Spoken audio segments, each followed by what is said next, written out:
טוב, היום אנחנו נמצאים בבית של לקוח, הזמין אבני בלימה, הסתבך, לא יודע איך להתקין, מה עושים, איך עושים. אז באתי להראות לכם איך אנחנו מתקינים אבני בלימה בשטח. נמאס לו פשוט שהרכבים נדבקים לו לשער ואז הוא לא יכול לצאת מהדלת. אז הוא רוצה לשים אבן בלימה, תחסום את הרכבים מלהתקדם עד אליו, וכך יש לו מעבר בטוח וכיפי. אז בואו נראה, שלב ראשון, אנחנו אומרים לו לחזור, כדי שאנחנו נוכל לסמן איפה אנחנו רוצים לשים את האבן בלימה.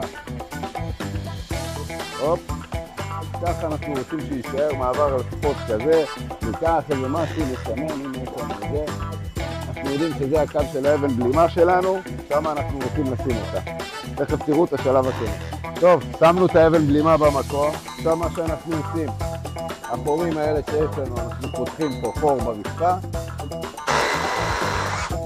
נביא אותם בדיוק אחד מעל השני, נשים קוץ ברזל שיקבע את זה, שלא יוכל לזוז לא ימינה לא שמאלה, תוקים אותם בפנים, בכוונה אני עושה את זה שהאבן בלימה בחוץ, אנחנו נשחיל את החורים האלה על זה כדי שהברזל יהיה מוסתר, ככה האבן בלימה לא תזוז.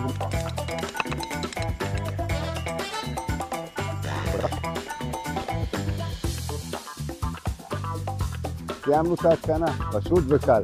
אם אתם מסתבכים ואתם רוצים שמישהו מאצלנו יבוא ויתקין לכם את האבני בלימה, דברו איתנו, בתוספת תשלום קטנה, נבוא עד אליכם הביתה ונבצע לכם את ההתקנה.